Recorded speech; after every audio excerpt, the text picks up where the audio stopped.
Graça e paz, irmãos da Igreja Batista Boas Novas e seguidores das redes sociais. Hoje, 16 de agosto de 2020, vamos celebrar ao nosso Deus, o Senhor Jesus Cristo, que veio a esse mundo, morreu para pagar os nossos pecados, ressuscitou, está vivo e trabalha entre nós, em nossas vidas.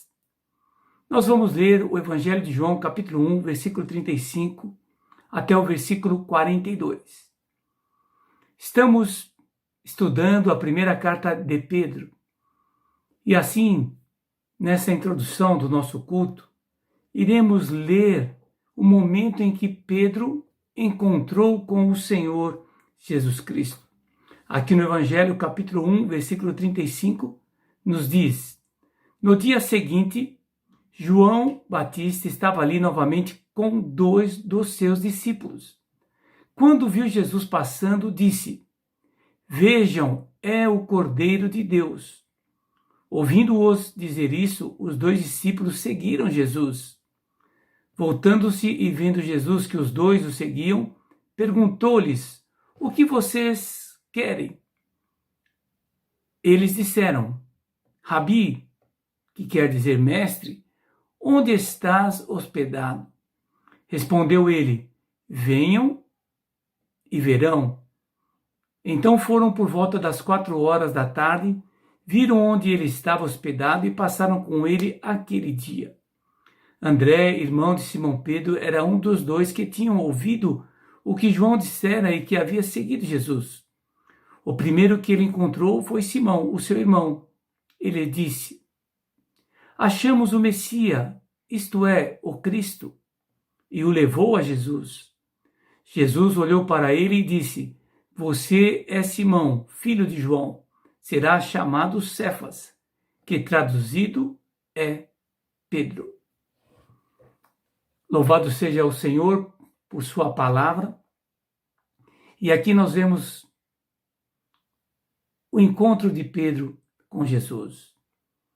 Jesus começou o seu ministério, foi batizado por João Batista, e dias após o seu batismo, João Batista viu novamente Jesus passando por ali. E ele então exclamou: este é o Cordeiro de Deus. E ali alguns dos seus discípulos começaram a seguir a Cristo. O texto é bem claro e nos diz que um desses 2 discípulos que seguiram a Cristo era André, o irmão de Simão. E ele encontrou Pedro e o levou até Jesus.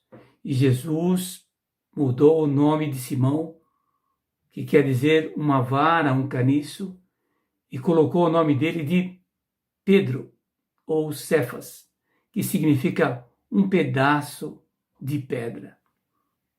Assim vemos o encontro de Pedro com Jesus, tendo o seu nome transformado e tendo também a sua vida transformada. Que durante esses próximos domingos, que possamos ler a primeira carta de Pedro e ler também alguns textos dos evangelhos que nos falam sobre esse apóstolo, o apóstolo Pedro, e assim ampliarmos o nosso conhecimento da palavra de Deus. Vamos orar e após a oração vamos cantar e adorar ao Senhor.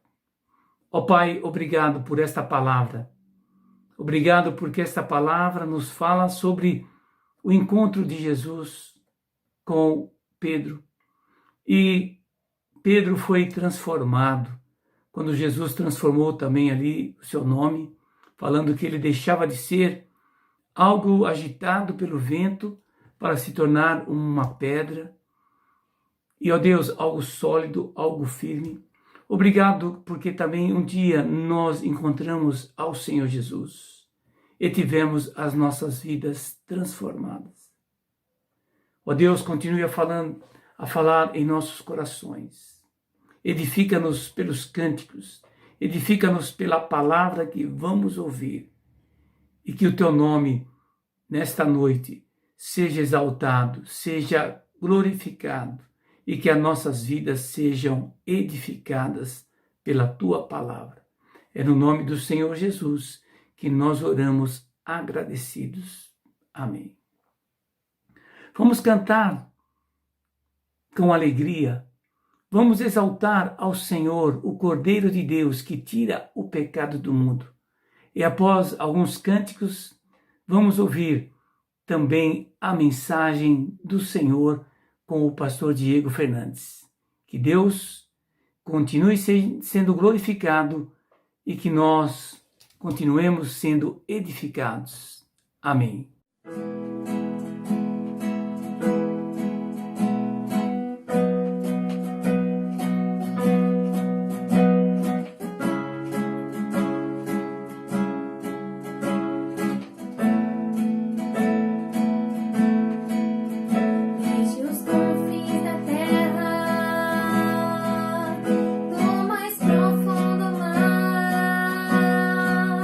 Das alturas do céu.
tira qualquer dor.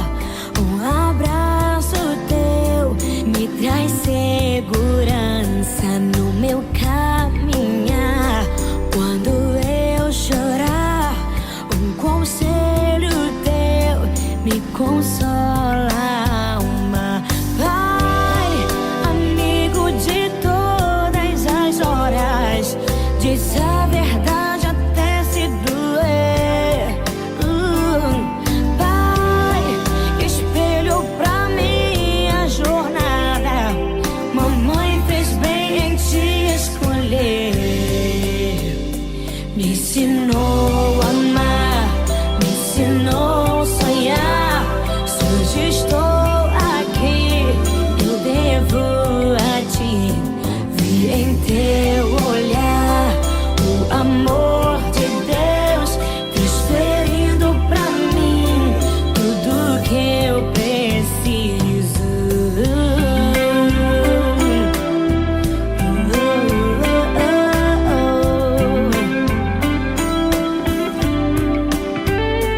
Um carinho teu tira qualquer dor. Um abraço teu me traz segurança no meu caminhar. Quando eu chorar, um conselho teu me consola a alma. Pai, amigo de todos. Graça e paz, irmãos, tudo bem? Vamos fazer uma oração pelos pais da IBBN.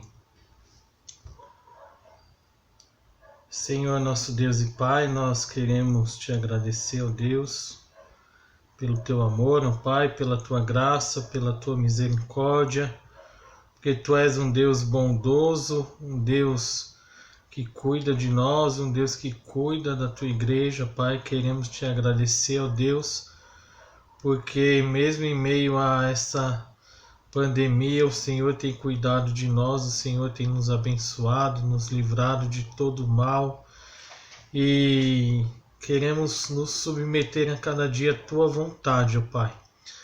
A tua vontade que é boa, perfeita e agradável, ó Deus.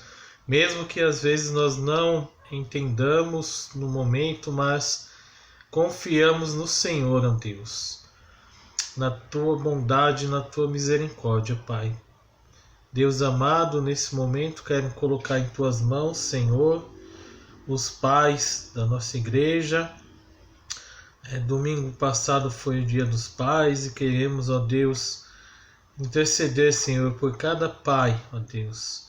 Cada pai que tem a responsabilidade no seu lar de trazer o sustento, ó Deus, de trazer o ensinamento da tua palavra, de prover os recursos, ó Pai. Que o Senhor esteja abençoando, Deus querido, cada pai, dando saúde, dando sabedoria, dando condições, ó Deus, de trabalho, para que cada pai possa, ó Deus, perceber a tua mão poderosa agindo em cada vida, em cada família, Deus. Dá sabedoria, Pai, dá inteligência, dá discernimento a cada um dos pais, ó Deus, na educação dos seus filhos, ó Pai, que eles possam refletir na vida dos seus filhos a luz do Senhor Jesus, que eles possam, ó Deus, refletir na vida dos seus filhos a tua palavra, Pai. Que cada pai da nossa igreja esteja cada dia mais preparado, ó Deus, para educar os filhos nesse mundo de tanta violência, de tanto pecado, de tanto engano. O Senhor esteja abençoando, Deus. Abençoa, Senhor. Supre as necessidades, ó Pai, espirituais, financeiras, em todos os aspectos, ó Pai, emocionais. Sustenta, ó Deus, cada pai da tua igreja, ó Deus, conforme a tua vontade. Abençoa todas as famílias, Senhor, da IBBN, todas as mães também, todas as tuas servas, ó Deus, que estão, ó Deus, diante do Senhor, buscando a tua vontade, buscando a tua palavra, Pai. Abençoa todas as famílias, ó Deus, da IBBN. Continua suprindo, ó Pai, as necessidades e abençoando conforme a tua vontade, ó Pai. É em nome do teu Filho amado Jesus que nós oramos, ó Deus, e te agradecemos, ó Pai. Amém, Senhor. Amém. Olá, meus irmãos, a graça e a paz, tudo bem com vocês? Espero encontrá-los bem. Nesta tarde, início de noite, daremos continuidade a esta série de sermões expositivos do livro de 1 Pedro, o qual, semana passada, o pastor Ayrton já deu início com o tema da mensagem Peregrinos numa Terra Pagã. O tema da mensagem de hoje é salvação. Abordaremos do capítulo 1, dos versos 3 aos versos 12. Relembrando um pouquinho da bela introdução que o pastor Ayrton deu desta carta. Esta carta faz parte do grupo das Epístolas Gerais, juntamente com João, Judas, Hebreus, Tiago, onde o intuito desta carta era para que elas deveriam correr entre as igrejas do Ponto, Galácia, Capadócia, Ásia, Bitínia, e deveria ser lido por esses líderes, as igrejas desta região. Então não era uma carta com intuito específico de um local, mas que essa carta ela deveria ser lida nessas regiões, o qual é citado no texto, que atualmente é a Turquia. E estas regiões elas cobrem uma parte da Ásia Menor, sendo eles alguns lugares qual provavelmente o apóstolo Paulo não instituiu nenhuma igreja. A ideia é que o apóstolo Paulo, o apóstolo dos gentios, não tenha fundado igreja em Ponto, Capadócia, em Bitínia. Uma vez que no livro de Lucas é relatado que o Espírito de Jesus não permitiu que o apóstolo Paulo e seus companheiros entrassem em Bitínia. Está lá em Atos capítulo 16, verso 7. Sabemos, porém, que os habitantes dessas regiões eles estavam em Jerusalém no dia de Pentecostes, Atos 2, versos 9 ao 11, e ouviram sim o evangelho que foi proclamado pelos apóstolos, especialmente por Pedro. Supomos que algum desses 3.000 convertidos à fé cristã eram da Capadócia, Ásia e Ponto. Atos 2, dos versos 9 ao 41. Pedro, porém, escreveu essa epístola com a ajuda de seu amigo de ministério, colaborador de ministério, Silas, capítulo 5, verso 12 de 1 Pedro. Ele escreve essa carta não como um relato histórico de discipulado pessoal com Jesus ou de um desenvolvimento de como tem sido o seu ministério, mas ele relata esta carta, ele escreve esta carta exortando, encorajando a esses irmãos que estavam passando por dificuldades e que passariam por dificuldades um pouco maiores posteriormente. Eles estavam sofrendo, então eles deveriam se preparar não só para padecer esse sofrimento que eles estavam vivendo, mas para tempos mais difíceis que viriam, o qual ele acontece lá em 64 depois de Cristo com o imperador Nero. Então, em 4 dos 5 capítulos dessa epístola, meus irmãos, Pedro ele faz alusão à perseguição dos cristãos, deixando muito claro que os crentes estão vivendo tempos difíceis. Pois, como uma minoria que eles eram, eles sofriam rejeição do resto da população, que era a maioria. Escravos padeciam e tinham que suportar sofrimentos injustos na mão de senhores cruéis. Está lá em 1 Pedro capítulo 2, versos 18 ao 20. Crentes eram difamados por pagãos que achavam estranho os cristãos terem deixado de lado seu estilo de vida anterior. Mesmo Pedro estando em Roma, os seus irmãos por todo o mundo estavam padecendo e passando pelo mesmo tipo de sofrimento que eles. E para encerrar essa breve introdução, historiógrafos registraram informações sobre as perseguições instigadas pelo imperador romano Nero. Nero, que governou de 54 a 68 d.C., ele ateou fogo em 2/3 das residências e prédios em Roma, aproximadamente em julho de 64. E após isso ele culpou os cristãos por este ato, historiadores romanos contaram que Nero queimou cristãos na fogueira em Roma e muitos foram empalados e usados como tochas vivas incandescentes nas entradas da cidade, servindo de poste de iluminação. Isso mesmo, meu irmão. Vários cristãos foram, por não negar a sua fé, foram mortos, empalados, como tochas vivas para iluminar a cidade.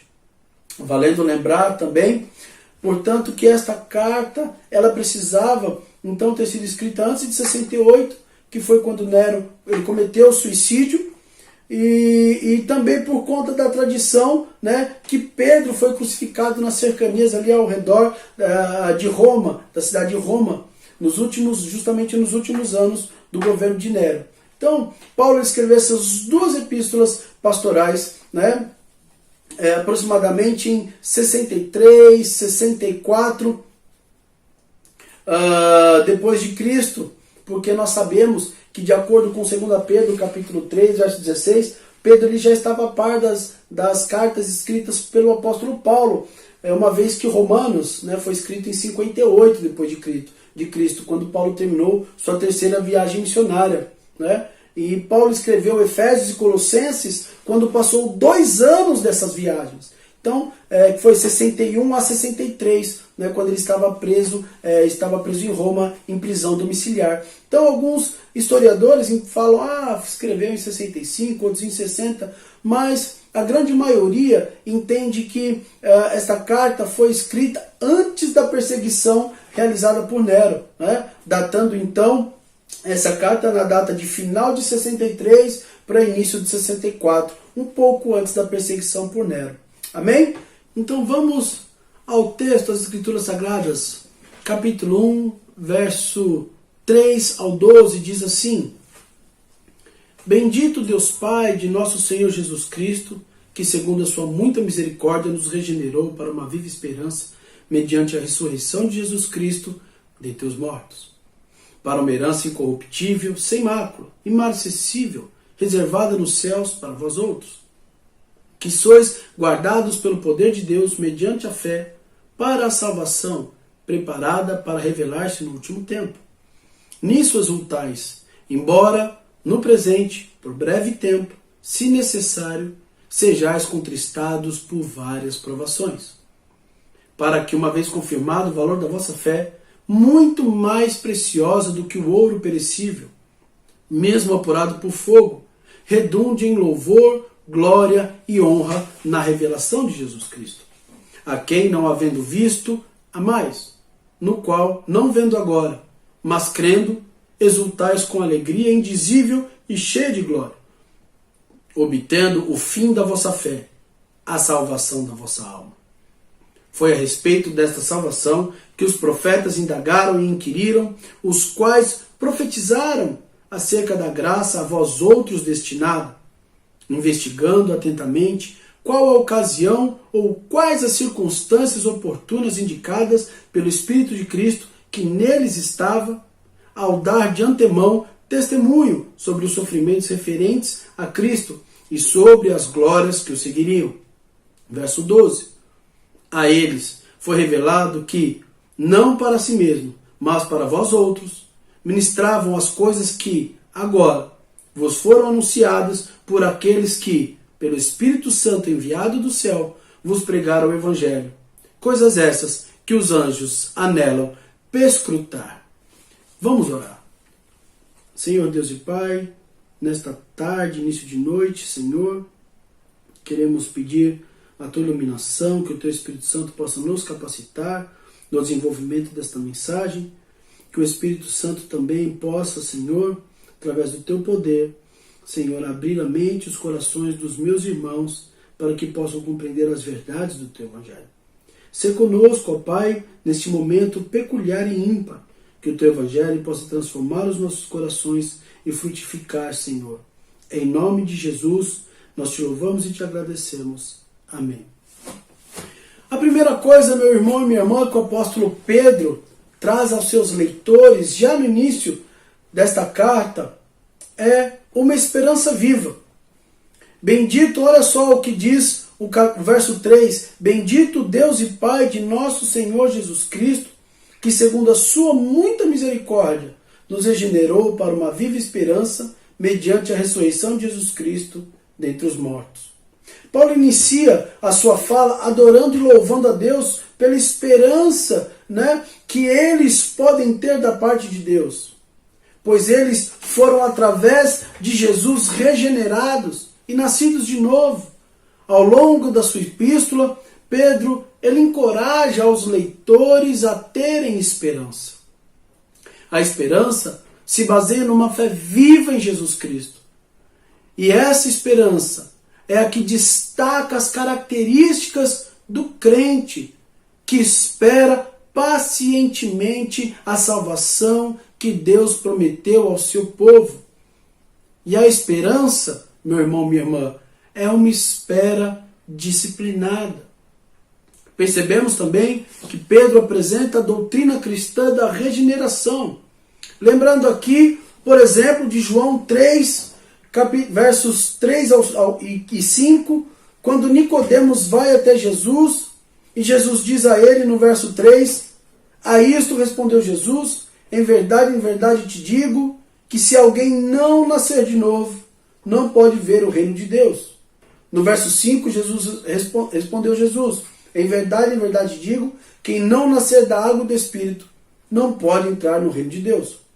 Nós recebemos um novo nascimento espiritual de Deus, o Pai, através do sacrifício do Filho, no poder e na atuação do Espírito. Então, Pedro ele inicia aqui, meu irmão, minha irmã, essa carta louvando a Deus e adorando a Deus. Por quê? Porque eles foram, através de Jesus Cristo, esses irmãos que estão padecendo aflição, perseguição, eles foram regenerados, eles nasceram de novo. E nós temos essa esperança, nossa esperança viva, não é? Uma esperança estruturada, fortalecida em Deus, vive em Jesus Cristo, porque essa esperança é o que destaca, sim, a vida do cristão. É o que destaca o cristão mediante as tribulações e as dificuldades. E essa espera, ela é disciplinada. E esse ensino, essa perseverança, ela é apresentada em toda esta carta. Não é? Então Nicodemos, ele vai até Jesus. Nicodemos, ele se apresenta até Jesus. Em uma das passagens diz, em verdade te digo, que se alguém não nascer de novo, não pode ver o reino de Deus. E eu e você, meu irmão, minha irmã, nascemos de Deus. Fomos regenerados. Nós recebemos nova vida em Cristo. Estávamos mortos em nossos delitos e pecados. Mas através de Jesus Cristo, nós nascemos de novo, nosso pecado foi apagado, o velho homem foi sepultado, e lá está o simbolismo nas águas do batismo, o sepultamento do velho homem e o ressurgir do novo homem. Então, meu irmão, minha irmã, Nicodemos, ele não podia compreender, ele não podia entender que para entrar no céu era necessário nascer de novo, era necessário ser regenerado.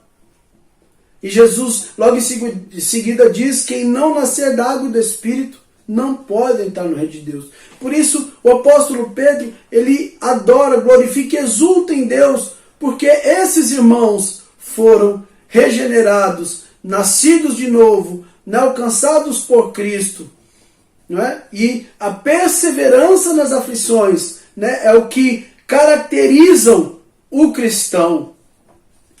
Então, por isso podemos ter uma esperança viva, porque um dia fomos regenerados, fomos resgatados, nascidos de novo através do sacrifício de Jesus Cristo.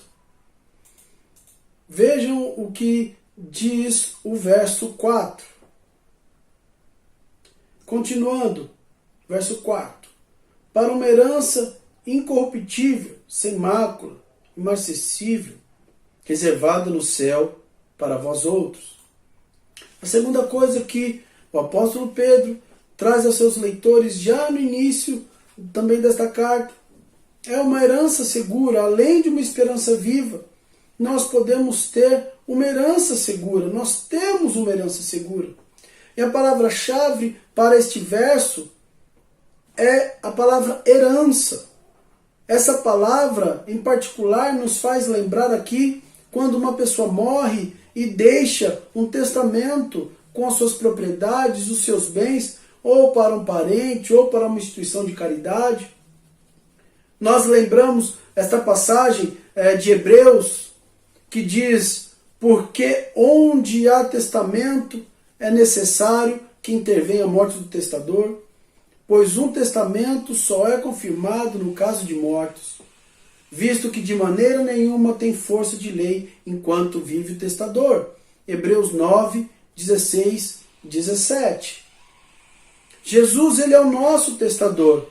E o texto diz que como testador, o testamento só tem poder após a morte do testador. E pela morte de Jesus, ele também nos deixa uma herança. E qual é esta herança? Esta herança é a nossa salvação. É uma garantia de que estaremos com ele na eternidade e por toda a eternidade. Por intermédio da ressurreição de Jesus Cristo, somos recebedores da herança que Deus guarda para nós nos céus.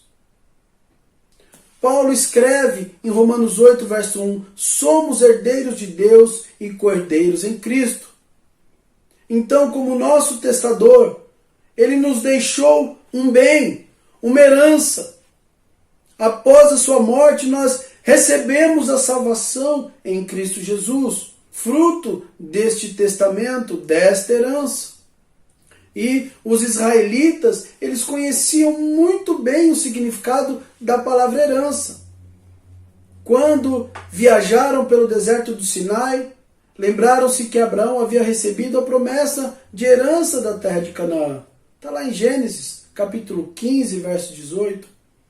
E fazendo aqui uma analogia, essa herança que eles receberam nunca estavam completamente a salvo e segura, porque constantemente os saqueadores de outras nações e do próprio deserto ali invadiam suas terras e levavam os seus bens e de seus habitantes. Eles tinham que estar sempre alerta, porque a qualquer momento alguém poderia vir de outra nação ou de alguma outra região ali próximo e investir contra eles e tomar ali a herança dada a eles.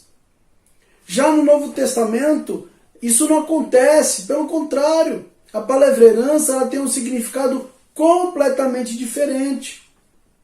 Ela refere-se à salvação que os crentes herdam em Cristo Jesus, quando eles deixam este cenário terreno e obtêm a glória eterna.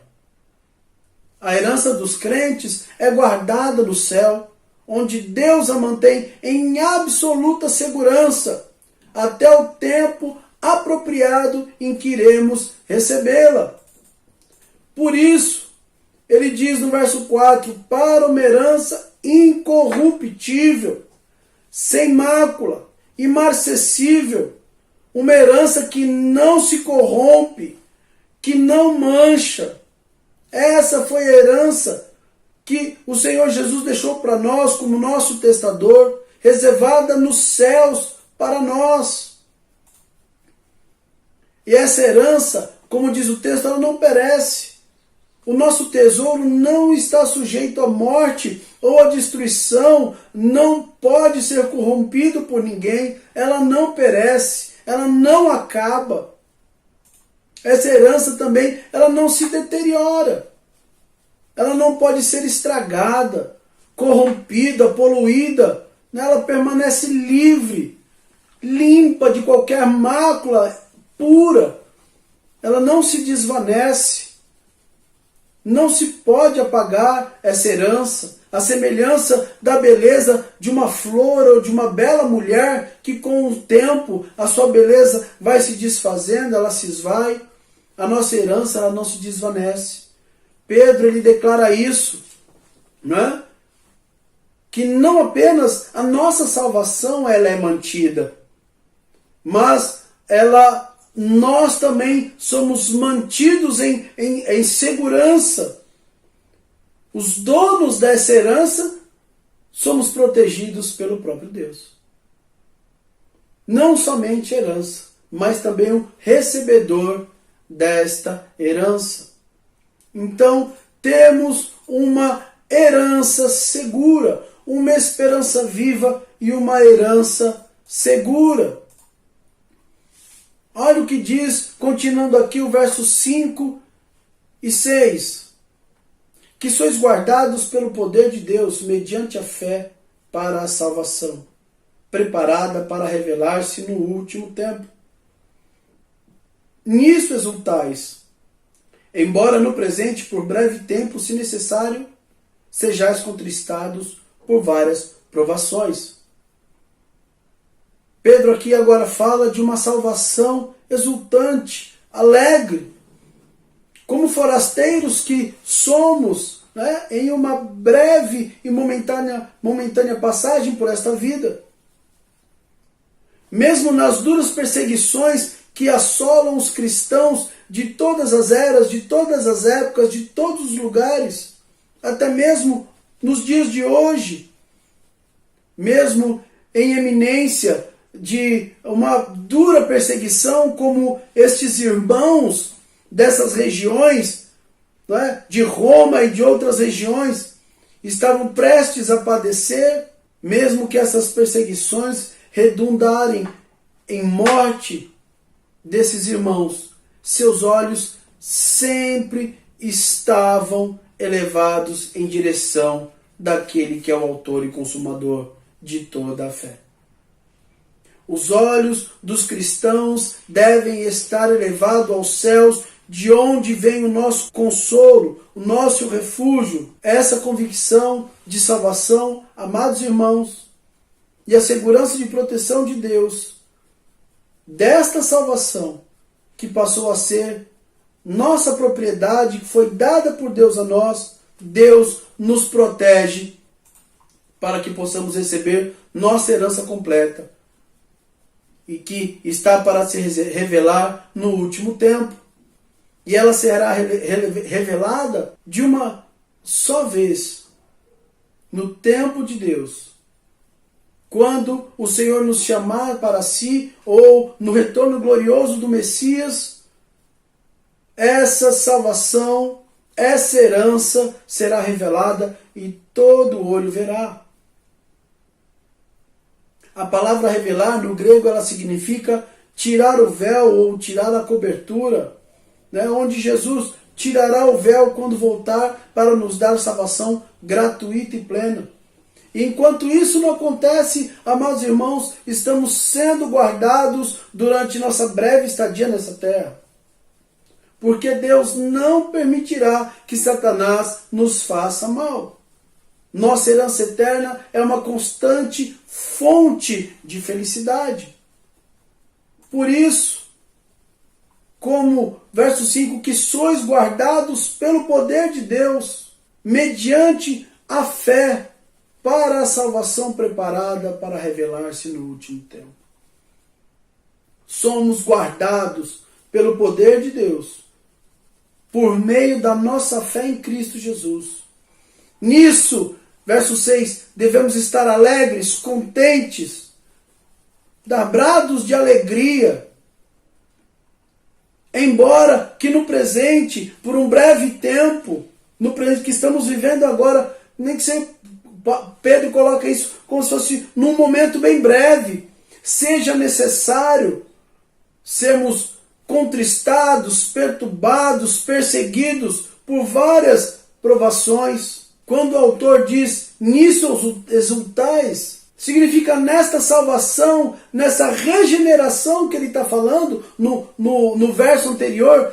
Por este motivo, por esta salvação, exultem, pois o dom da salvação é a causa dessa exultação, né, desses gritos de alegria.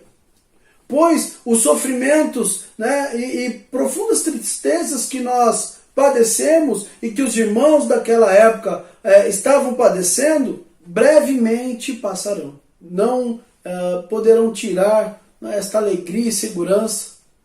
Ninguém poderá tirar esta alegria e esta segurança. E Pedro faz isso para encorajar esses leitores, esses irmãos, né, que estão passando por perseguições e por aflições.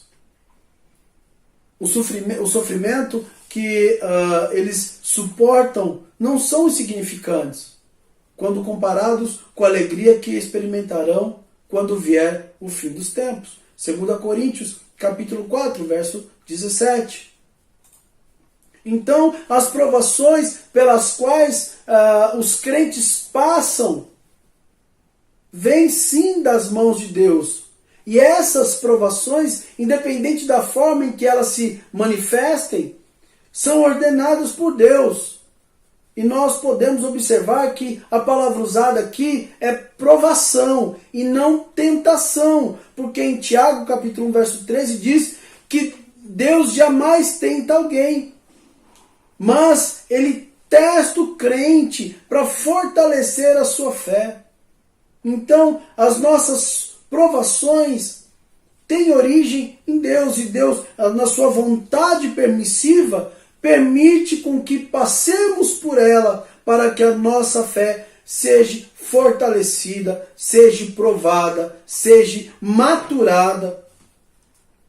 Então, uma salvação exultante. Eles podem se alegrar nessa regeneração, nesta salvação. Eles podem, ainda que em momentos de dificuldade, ainda que em momentos de aflição, esses irmãos de Roma, do Ponto, de Bitínia, Capadócia, nós hoje, os irmãos aí espalhados, né, por toda a face da terra, nesses tempos de hoje, podem exultar, podem se alegrar, porque essa salvação ela não perece.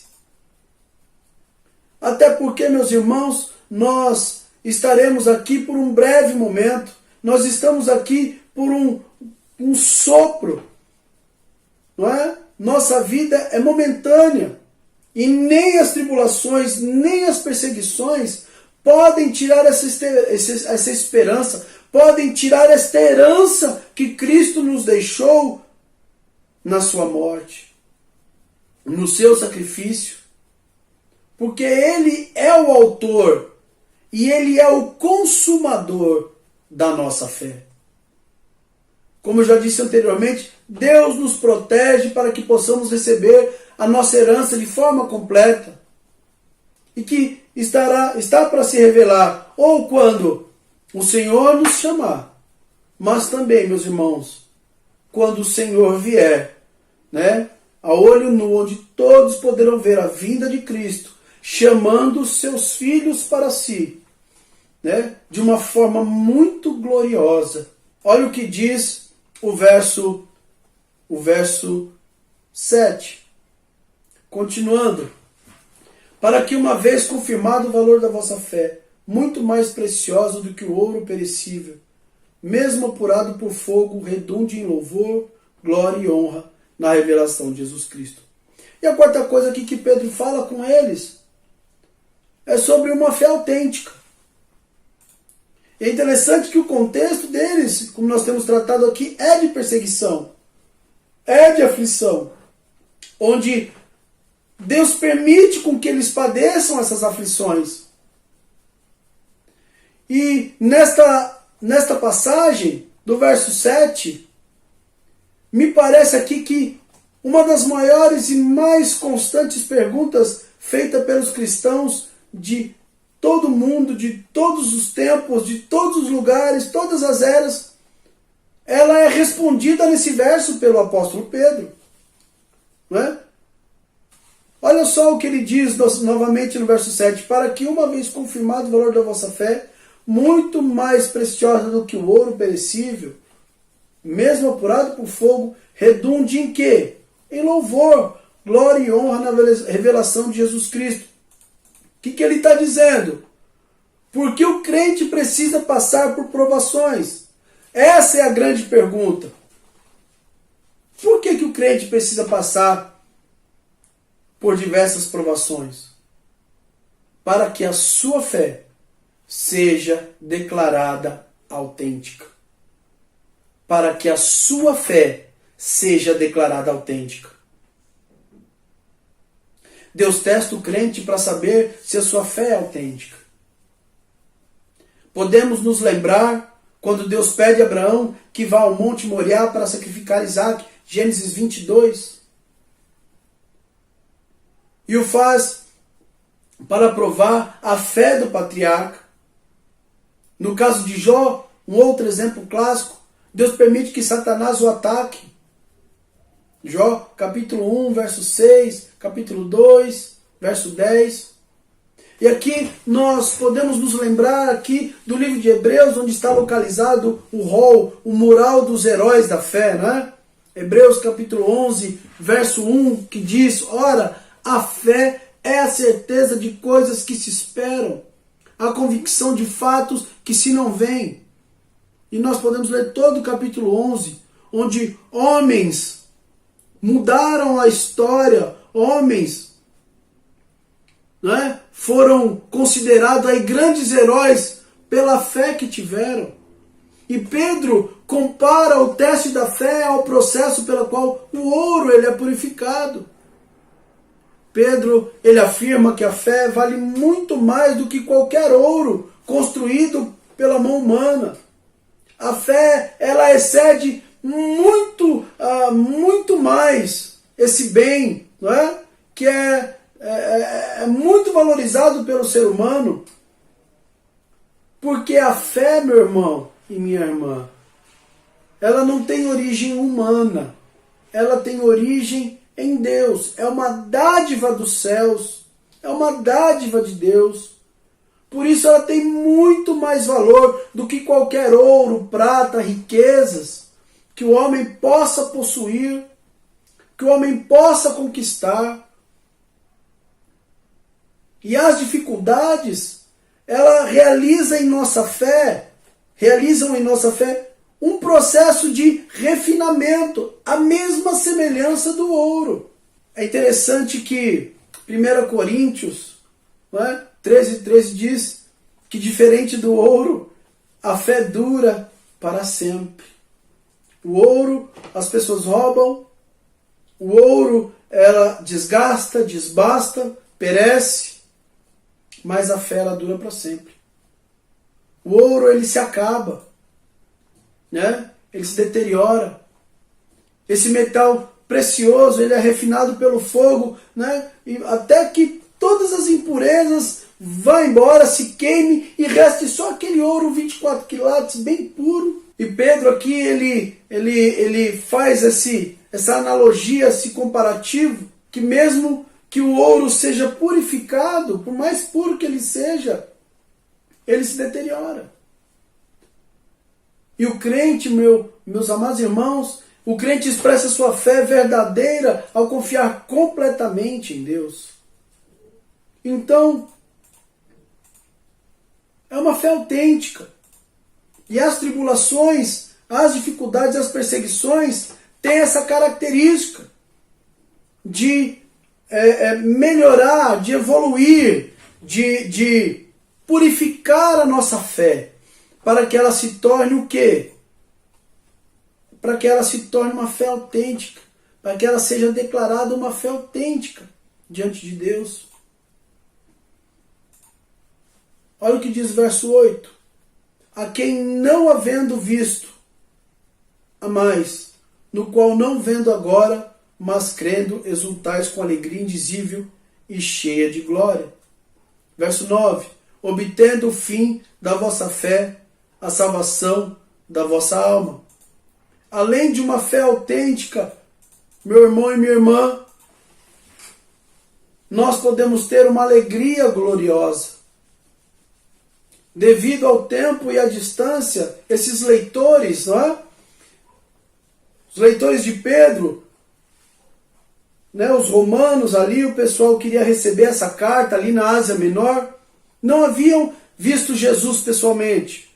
Diferente de Pedro. Pedro tinha convivido com Jesus, tinha visto Jesus. Diferente desses outros irmãos, eles não tinham visto Jesus pessoalmente, mas ainda assim, por causa desse evangelho pregado pelos apóstolos, eles amavam e criam em Jesus.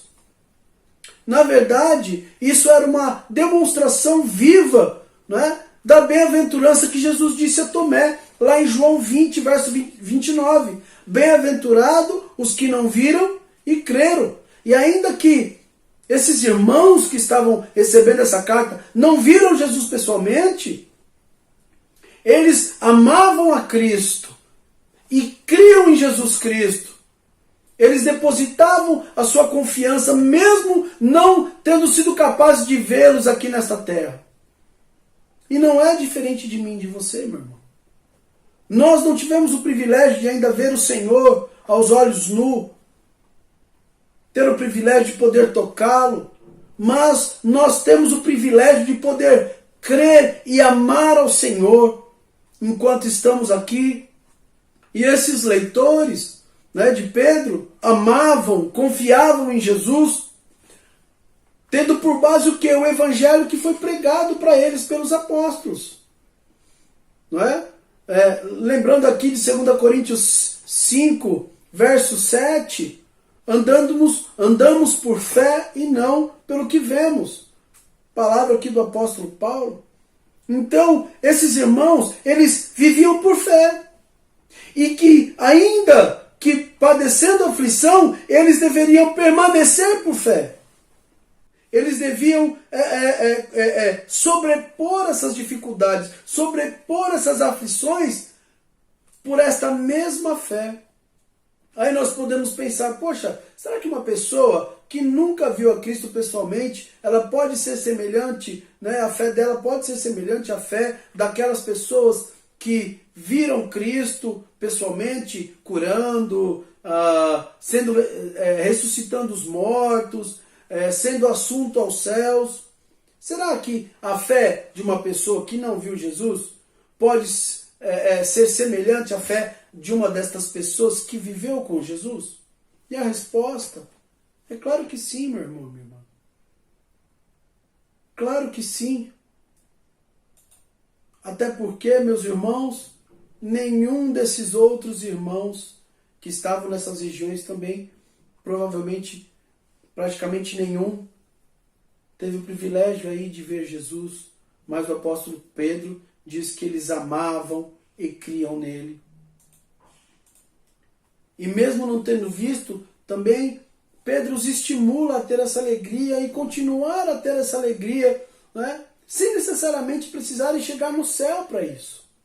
Nós não precisamos chegar no céu para poder ter essa alegria, nós podemos ter essa alegria aqui em vida. Nós podemos viver esta vida terrena alegres com Jesus. Certamente esta alegria será completada ou será completa quando encontrarmos o Mestre face a face nas alturas e estarmos com Ele, né? Na eternidade.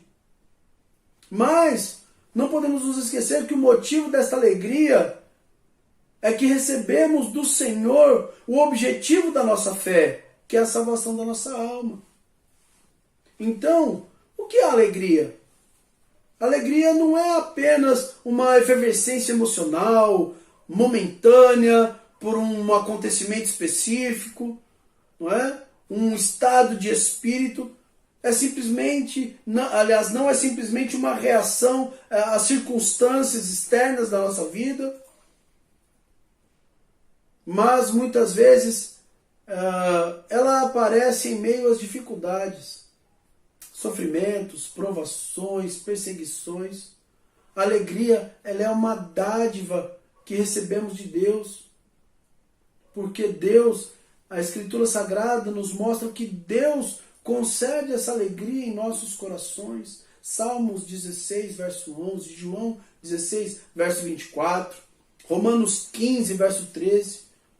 Então, a alegria não é simplesmente porque não tem nada me afligindo, então eu posso ter alegria. Não. A alegria, ela pode nascer no meio das dificuldades, no meio das tribulações, no meio das incertezas, porque essa alegria tem origem em Deus. Deus coloca alegria no coração do crente no momento da tribulação e da dificuldade, porque é uma dádiva de Deus, e essa dádiva é dada ao crente e depositada no coração do crente,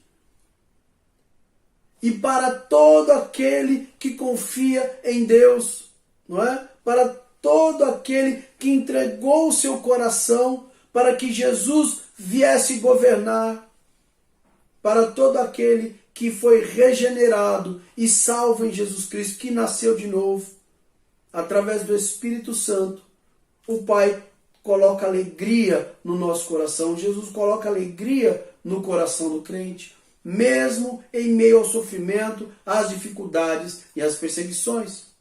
E continuando, olha o que diz o verso 10 e 11. Foi a respeito desta salvação que os profetas indagaram e inquiriram, os quais profetizaram acerca da graça a vós outros destinado, investigando atentamente qual a ocasião ou quais as circunstâncias oportunas indicadas pelo Espírito de Cristo que neles estava, ao dar de antemão testemunho sobre os sofrimentos referente a Cristo e sobre as glórias que o seguiriam. Então, qual é o ensino? O que ensina esses dois versos aqui? Eles ensinam 4 coisas simples. Primeiro, que os profetas do Antigo Testamento ensinavam a doutrina da salvação. O segundo é que eles pesquisaram e investigaram também sobre esse assunto. O terceiro é que eles tentaram descobrir o tempo e as circunstâncias para as quais o Espírito Santo estava apontando.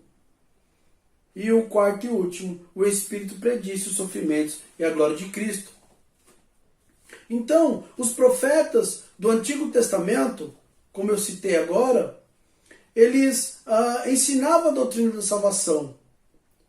Diz o verso: quanto à nossa salvação, os profetas falaram da graça que viria a vocês. Não é? Nos lembramos aqui, amados irmãos, da passagem, quando Lucas ele registra aqui um diálogo entre Jesus e os 2 homens no caminho de Emaús, que diz assim: porventura convinha que o Cristo padecesse e entrasse na sua glória. E Lucas também acrescenta: e começando por Moisés, discorrendo por todos os profetas, expunha-lhes o que a seu respeito contava em todas as Escrituras. Lucas capítulo 24, versos 26 e 27.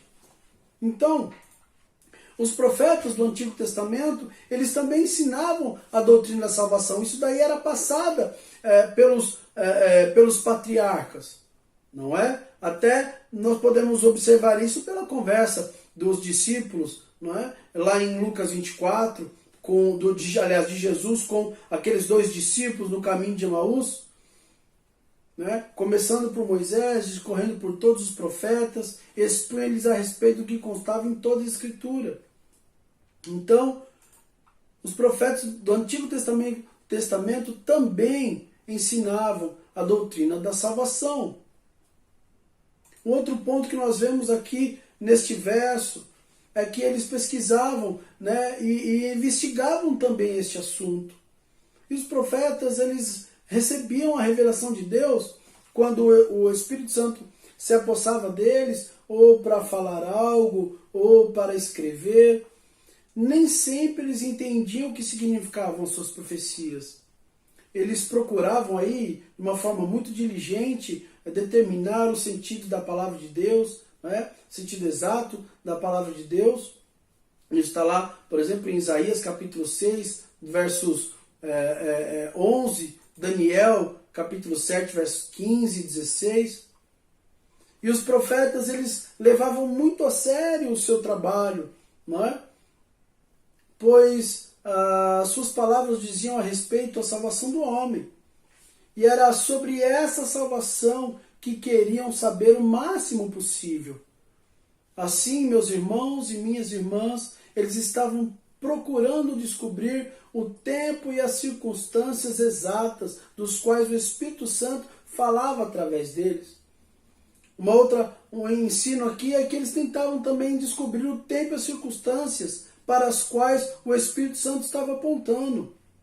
Os profetas, eles sabiam que o Messias viria, que o Cristo viria, mas eles não tinham o conhecimento de quando isso aconteceria, né? Se ele iria aparecer brevemente, se iria aparecer muito tempo depois, eles não tinham mais ou menos essa ideia. Mas eles sabiam que o Messias viria.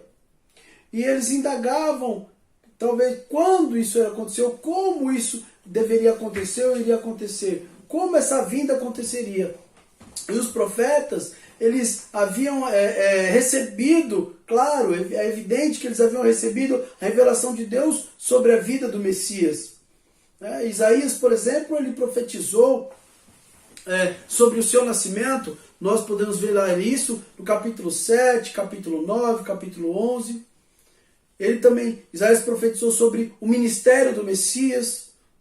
Ele profetizou sobre o sofrimento, a morte do Messias, Isaías 52. Miqueias previu o lugar de nascimento, que seria em Belém, está lá em Miqueias capítulo 5. E quando profetizavam, esses homens estavam repletos do Espírito de Deus. Porém, nem sempre eles entendiam, talvez, o que exatamente como isso ia acontecer, aonde isso ia acontecer.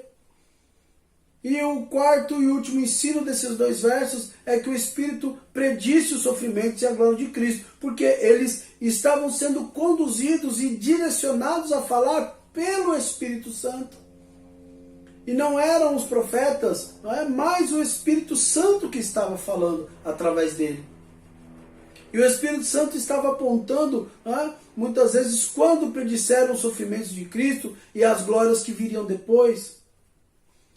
Pedro diz que era o Espírito de Cristo que estava neles, Atos capítulo 16, verso 7, como o exemplo de Salmos capítulo 22, que diz, Isaías 53, que é bem conhecido, que diz, era desprezado, o mais rejeitado entre os homens de dores, e que sabe o que é padecer, e como um de nós, de quem os homens escondem o rosto, era desprezado e dele não fizemos caso.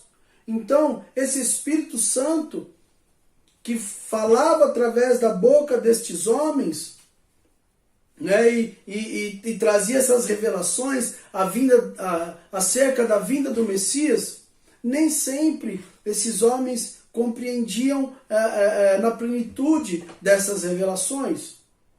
Mas que o texto diz, o que Pedro diz, é que esses homens investigavam, indagaram, inquiriram, acerca dessa graça da vinda do Messias que foi profetizada e que foi destinada a quem? Que se cumpre em quem?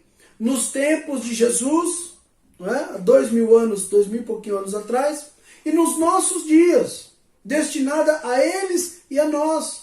E o verso 11 continua dizendo, investigando atentamente qual a ocasião ou quais as circunstâncias oportunas indicadas pelo Espírito de Cristo que neles estava, ao dar de antemão testemunho anteriormente, antes da vinda de Cristo, eles já davam testemunho sobre os sofrimentos do próprio Cristo e sobre as glórias que seguiriam também ao Cristo. Então, essa revelação, amados irmãos, muitas vezes para eles era um ato de fé, porque eles não viram e creram. Eles creram, não é? Eles foram salvos pela expectativa da vinda de um Cristo antes da vinda do Messias. Nós somos salvos a partir da vinda de um Messias. Nós, vamos dizer assim, vimos o Messias veio à Terra 2000 anos atrás. Temos escritos acerca sobre testemunhas oculares, a palavra de Deus diz sobre isso. Esses homens do Velho Testamento, eles creram no Messias que estaria por vir ainda. Por isso que eles foram salvos pela fé. Havia fé no Velho Testamento também. Havia graça, eles foram salvos também por graça, não foi por obras. Porque pela lei ninguém poderia ser salvo. Por realizações de obras, ninguém poderia ser salvo. Eles foram salvos exclusivamente por graça, pela fé, na expectativa da vinda do Messias. Nós somos salvos pelo sacrifício que o Messias já realizou, na vinda de um Messias que já veio. Por isso, amados irmãos, né, o Espírito, para eles eram algo assim, muitas vezes, né, até sem compreensão. Né? Por isso que o texto diz que eles buscavam compreender, eles buscavam questionar, eles inquiriam, eles questionavam, buscavam a entender, a compreender qual era o tempo, quando Jesus viria, como que seria isso. Né? Sempre um profeta falava e o outro, se fosse contemporâneo, ouvia e ligavam o que o outro lá atrás falou. Então eles iam tendo essa noção, essa ideia da vinda do Messias. Então, no verso 10 e 11, né, investigando atentamente qual a ocasião ou quais as circunstâncias oportunas indicadas pelo Espírito de Cristo que neles estava, ao dar de antemão testemunho sobre os sofrimentos referentes a Cristo e sobre as glórias que o seguiriam. Havia uma busca intensa acerca dessas informações, de como aconteceria, de como isso iria acontecer. Vamos ver o verso 12, continuando.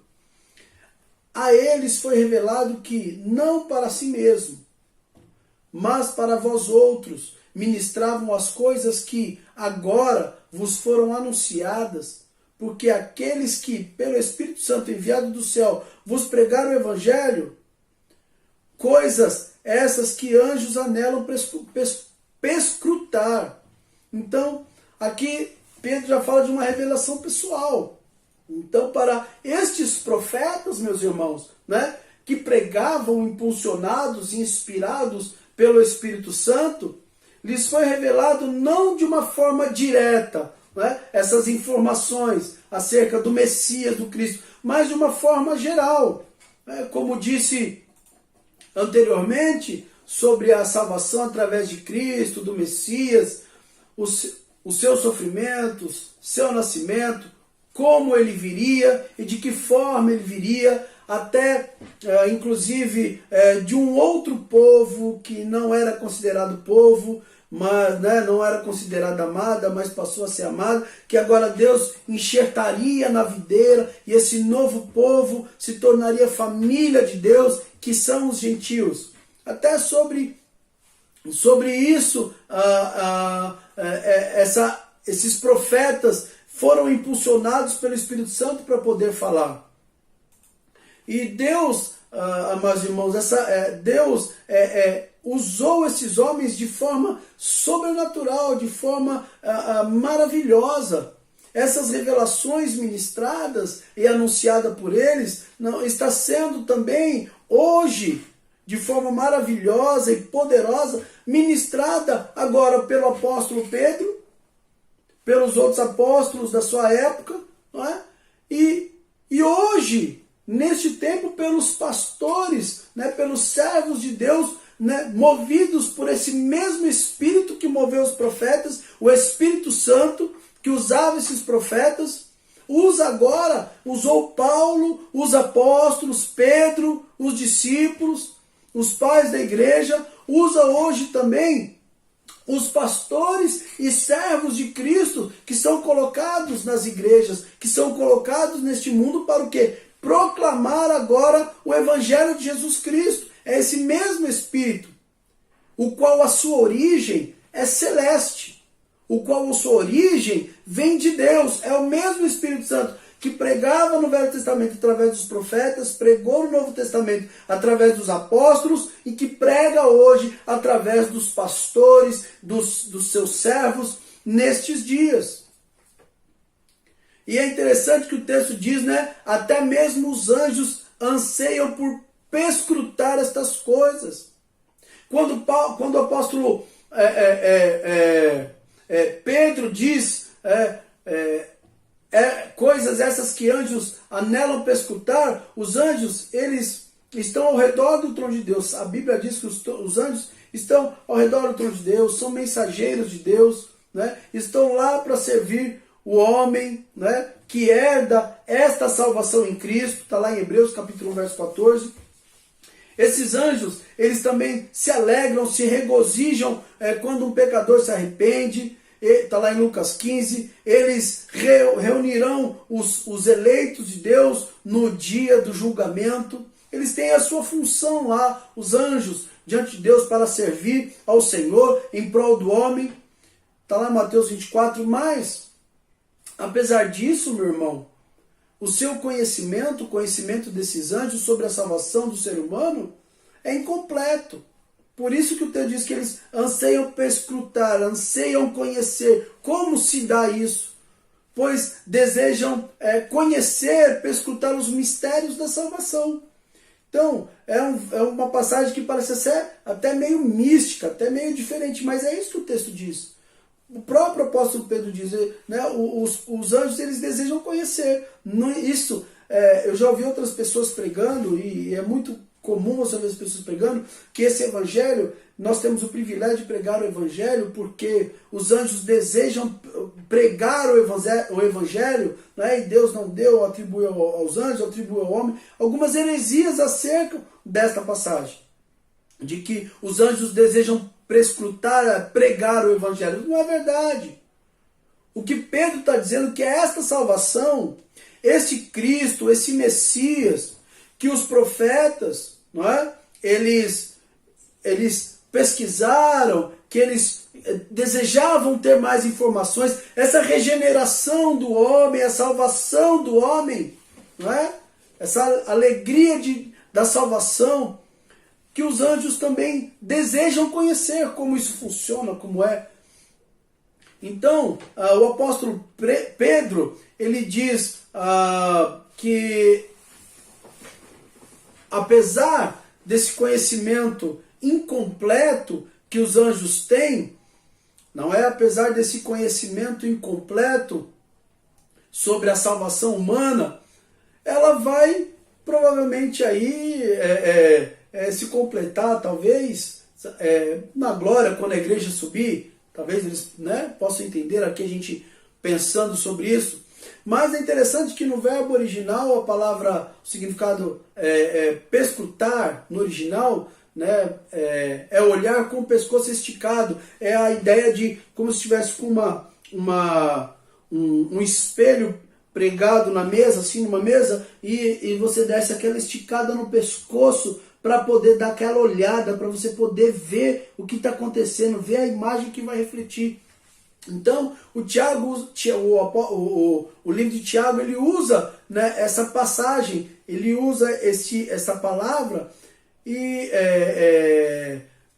com esta conotação de estar ansioso, de desejar ver o que significa, o que vai acontecer. Então as pessoas curvavam-se, né, para olhar esse espelho, para poder ver o que ela iria refletir. Então essa é a ideia, que os anjos saberão mais sobre a igreja, né, sobre a salvação por meio da igreja, por meio do corpo de Cristo, né, conforme Paulo diz em Efésios capítulo 3, verso 10, olha o que Paulo diz, para que pela igreja multiforme sabedoria de Deus se torne conhecida agora dos principados e potestades nos lugares celestiais. Olha, o que ele está falando? Para que pela igreja essa multiforme sabedoria de Deus se torne conhecida agora. Por quem vai se tornar conhecida? Pelos principados, potestades nos lugares celestes. Então, as maiores informações acerca de como isso funciona só vai se dar quando a igreja subir, quando a igreja estiver completa, né, nos céus. Então, para a gente fechar aqui, uma revelação pessoal. Cristo, né, se revelou de forma pessoal para nós. Cristo se revelou de forma pessoal para o homem. E essas revelações ministradas e anunciadas por esses profetas, por esses pastores, hoje chegam a nós. Esse mesmo Espírito, né, que falava aos profetas, falam a nós hoje, de forma pessoal, de forma particular, né? Usando os pastores, usando os missionários, usando os irmãos quando pregam o Evangelho. Então é uma revelação pessoal de Deus. Então, irmãos, eu gostaria de convidar você para fazermos uma oração e para que nós possamos encerrar o nosso culto nesta noite. Eu quero convidar você a baixar sua cabeça e fechar os teus olhos, que o Espírito possa ter falado ao seu coração. Vamos orar. Senhor Deus, em nome de Jesus, que o teu Espírito Santo possa ter falado ao nosso coração, possa dar o entendimento aos teus filhos, e que em nome de Jesus, Senhor Deus, durante essa semana, nós possamos nos debruçar nas Sagradas Escrituras e que possamos, ó Deus, compreender e desejar conhecer mais deste Evangelho. Senhor Deus, nós te louvamos pela nossa salvação, te louvamos pela alegria que podemos ter em meio às dificuldades. Te louvamos, ó Pai, porque sabemos que as dificuldades, elas refinam a nossa fé, fortalecem e as declaram genuínas, Senhor. E que nós podemos, ó Pai, suportar todas essas aflições, ó Pai, porque o Senhor um dia nos regenerou e nos salvou. Nascemos de novo e mora em nós o Teu Santo Espírito que nos capacita para toda boa obra.